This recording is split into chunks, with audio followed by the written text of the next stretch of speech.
Hello YouTube, c'est Sissou, j'espère que vous allez bien et aujourd'hui on se retrouve pour ma nouvelle routine thème. Et oui, j'ai eu envie de vous faire cette routine thème parce que ça fait des mois et des années que je vous ai pas fait ce genre de vidéo. Je sais qu'elle marche plutôt pas mal. Je crois que j'ai une ou deux routines thème sur ma chaîne, donc je vous mettrai la plus récente ici dans le petit i. Mais je me suis dit, voilà, Sissou, tes envies ont évolué, les produits ont évolué. Je fais pas du tout comme je faisais avant et je me suis dit il faut vraiment que je leur partage parce que souvent on me demande mais qu'est-ce que tu mets sur ta peau, t'as une belle peau, etc. Donc je vous mets également, parce que c'est très important, ma routine soin ici aussi dans le petit i, parce que c'est très important de prendre soin de sa peau également. Si on ne prend pas soin de sa peau, mais forcément ça se retranscrit après au niveau du maquillage. Et donc je ne vais pas m'éterniser dans cette introduction parce que je vous explique vraiment tous les produits que j'utilise dans la vidéo, donc ça ne sert à rien que je vous rabâche ici exactement la même chose. Donc je vous laisse tout de suite avec la démo. Allez, c'est parti pour cette nouvelle routine teint. Alors déjà je vais me rafraîchir avec ma brume Primark chouchou dont je vous parle tout le temps. C'est la Primer Water. Elle coûte 3 €. Elle est vraiment géniale. Je vais mettre la base Origins. Je ne suis pas très base, vous le savez. Pour cette routine teint, je vais utiliser le Born This Way de chez Too Faced, le classique, je n'ai pas encore testé, le mat. J'ai la teinte light beige qui commence à être un chouille trop foncé pour moi, mais bon, j'arrive à contrebalancer. Et avec mon éponge chouchou, alors ça, je vous invite là dans le petit, à aller voir ma vidéo sur ce crash test de cette éponge en microfibre. C'est de la dinguerie, je ne m'en passe plus.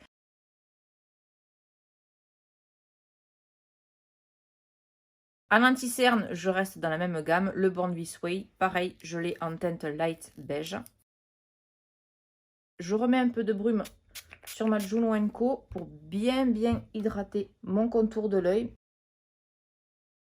J'ai également mis un peu d'anti-cerne sur ma zone T pour mes touches lumière, donc un petit peu sur le menton, sur l'arc du Cupidon, sur mon nez et entre mes deux sourcils. Et j'ai également humidifié mon éponge avec ma brume. Ça permet vraiment de bien fondre les matières entre elles, donc l'anti-cerne avec votre fond de teint, tout en continuant et en mettant une couche d'hydratation en plus. Donc si vous avez, comme moi par exemple, le contour de l'œil déshydraté, je vous invite vraiment à pchiter votre éponge avec une brume et vous verrez que votre application en sera que meilleure et vous aurez une hydratation en plus, ce qui n'est pas négligeable. Vous voyez par exemple quand moi je viens ici fondre, vous savez que mes ailes du nez ici, c'est des zones qui sont relativement déshydratées.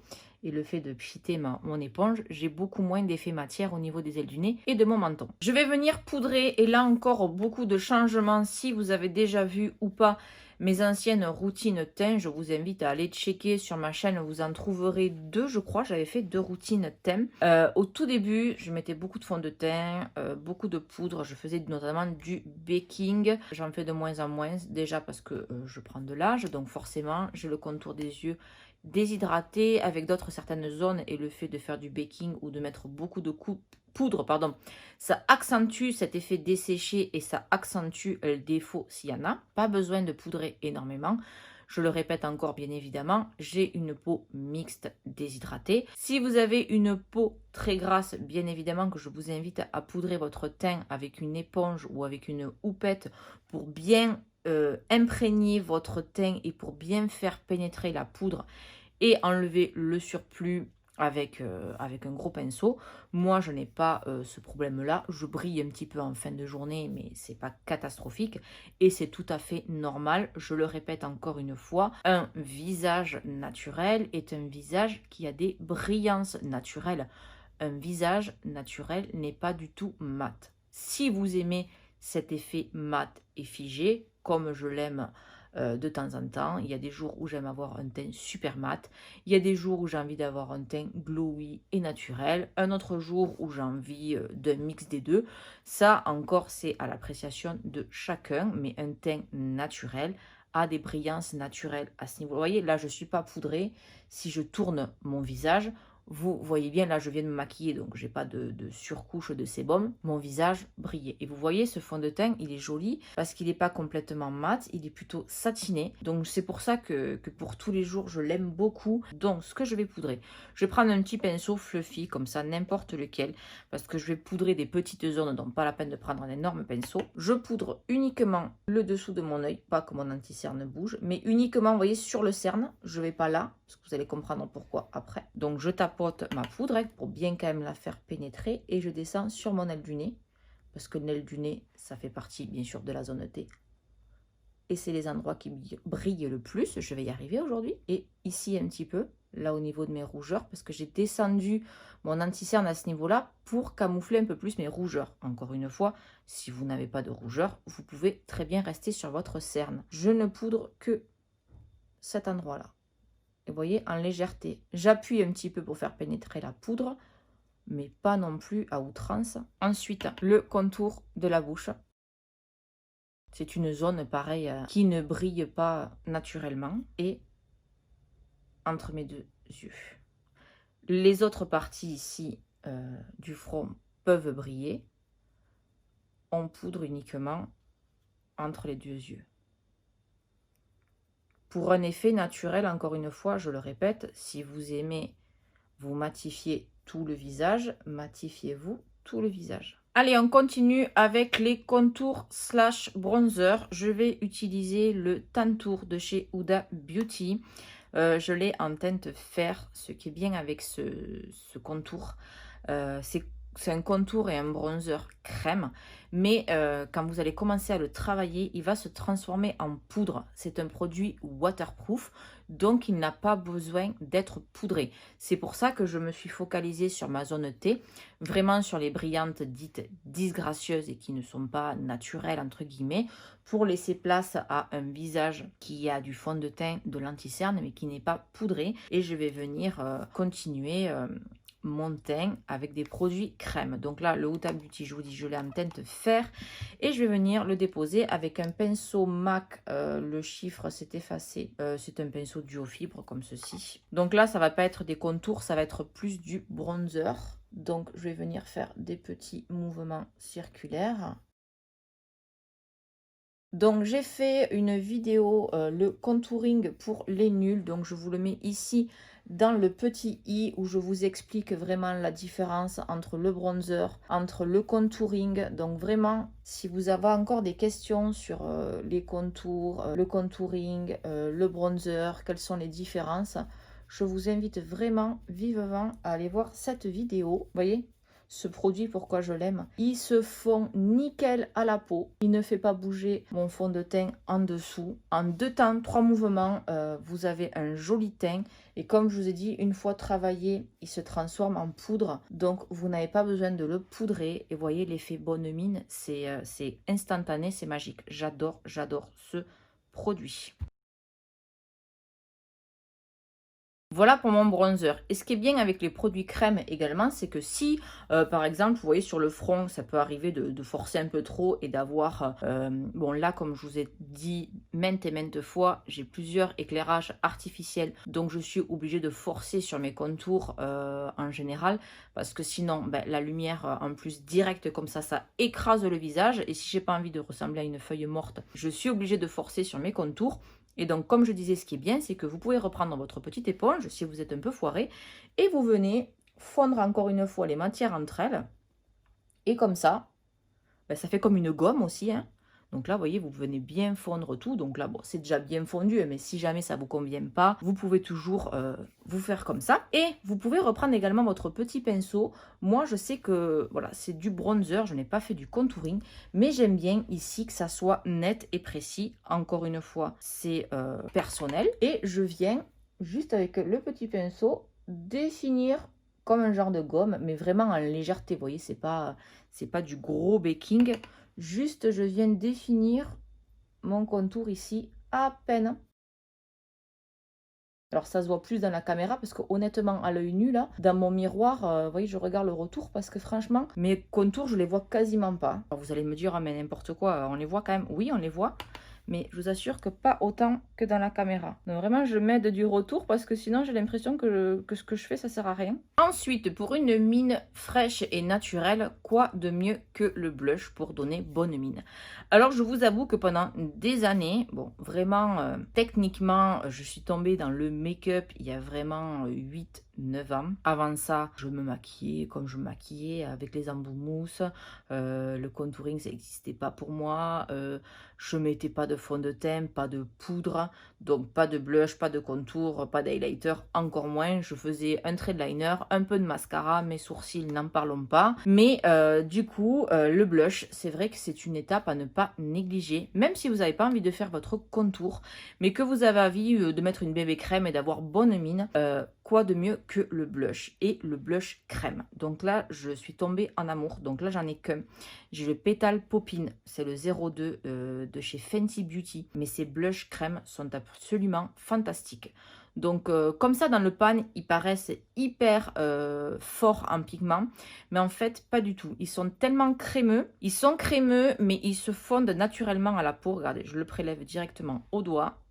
Et je viens le poser. Alors vous allez me dire, waouh, c'est hyper fort. Non, non, vous allez voir.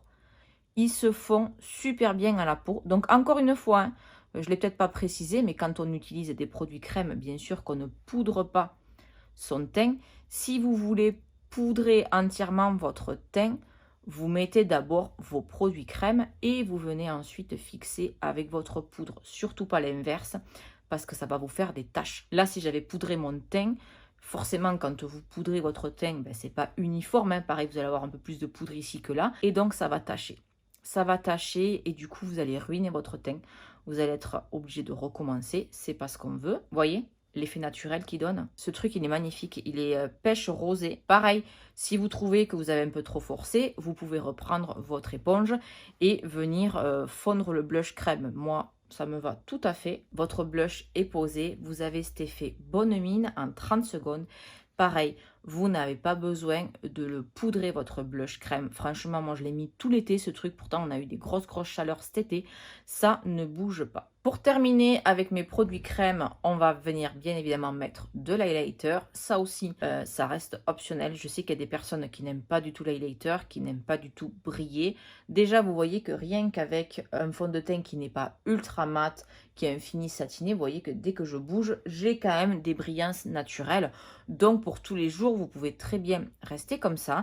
Mais moi, j'aime beaucoup ce produit. C'est le Dose of Dewy. C'est un gloss pour le visage de chez NYX qui se présente en stick comme ça. J'en prélève un petit peu avec mon doigt et je viens le poser où on pose l'highlighter d'habitude, c'est-à-dire sur le bombé de la joue ici. On ne descend pas jusqu'ici. Je vois des fois des youtubeuses beauté, dont je tairai le nom, qui prennent leur pinceau en highlighter et qui se font une barre d'ici jusqu'ici. Je rappelle que les couleurs claires et notamment les highlighters font ressortir, donner du volume et faire ressortir les choses. Donc ça fait ressortir les imperfections. Moi par exemple ici j'ai une petite boule. Je vais aller voir une dermato parce que je pense que c'est une petite boule de graisse ou quoi. C'est pas un bouton parce qu'il n'y a rien qui sort. Et donc quand je mets de l'highlighter dessus, ben, j'ai l'impression d'avoir un spot encore plus énorme. Donc j'essaye de le contourner. Mais donc forcément à ce niveau-là, on a souvent des pores apparentes. Et du coup, si vous venez vous badigeonner d'highlighter là, vos pores, on va les voir jusqu'à la lune. C'est pas ce qu'on veut. L'highlighter, c'est fait pour donner de la lumière et encore plus de naturel et de glow au visage. Donc forcément, si vous vous foutez une grosse barre ici, c'est tout sauf naturel. On vient monter un petit peu ici sous l'arcade. Bon là, je vais venir faire un make-up, donc je vais repasser dessus avec ma base. Mais bon, si vous voulez rester comme ça, vous faites mettre juste du mascara sur vos yeux. Vous voyez, ça fait un C ici. Hop, c'est ici comme de l'highlighter. Et sur le bombé de la joue ici. Donc on ne monte pas jusqu'ici. Vous voyez le C, où est-ce qu'il s'arrête? Voilà. On ne descend pas jusque là. Et puis ça se fond tout seul, comme c'est crème, ça se fond tout seul à votre blush. Et vous voyez que les produits crème, déjà, vous n'avez pas besoin d'avoir 50 000 pinceaux. Vous utilisez vos doigts ou même votre éponge. Votre éponge, vous mettez votre fond de teint, votre anti-cerne, votre contour crème, je ne sais plus où il est, vous pouvez très bien le prendre avec votre éponge et venir le tapoter comme ça. Ça se fondra encore mieux que le pinceau à votre teint et vous n'aurez pas besoin de batailler si vous n'avez pas le bon pinceau. Le blush, idem, vous pouvez le prendre avec votre éponge et venir vous le tapoter. Et idem avec l'highlighter. Tous les produits crème, vous pouvez utiliser le gain de temps et c'est économique aussi, le même outil. Et une fois que j'ai terminé tout ça, bien sûr, je viens repulvériser. Parce que comme les produits poudre, ça va aider à mélanger toutes les matières entre elles. Ça va vraiment finir votre teint. Donc pareil, on n'oublie pas cette étape-là. Ça ne fait pas que fixer, ça sublime votre teint. On n'oublie pas bien sûr les sourcils. Et voilà, mon teint est terminé. Je n'ai pas mis énormément de temps. Donc comme d'habitude, je vais vous faire le close-up pour que vous voyez de plus près. Mais franchement, moi j'aime beaucoup. Moi qui aimais les teints très chargés, très poudrés, très figés. Du coup, c'est vrai qu'en vieillissant avec ma peau et tout ça, je trouve que c'est bien plus joli. Une peau comme ça, beaucoup plus légère. Et encore, il y a du fond de teint. Vous pouvez très bien faire avec une bébé crème ou avec un fond de teint beaucoup plus light. Moi, j'aime quand même avoir de la couvrance pour mes taches et mes rougeurs. Mais vous utilisez bien sûr le fond de teint de votre choix. Mais je trouve que ma peau, elle respire le naturel, le frais et le bonne mine.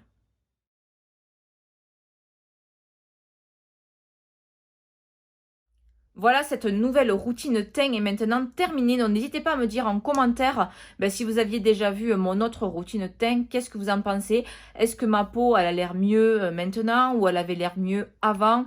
Et vous, qu'est-ce que vous préférez dans votre routine teint? Est-ce que vous préférez un teint ultra mat ou est-ce que vous préférez un teint ultra glossy, ultra naturel? Donc je veux tout savoir, dites-moi tout ça en commentaire. J'ai bien évidemment tourné le tutoriel de ce make-up, donc s'il est déjà en ligne, je vous le mettrai ici dans le petit i.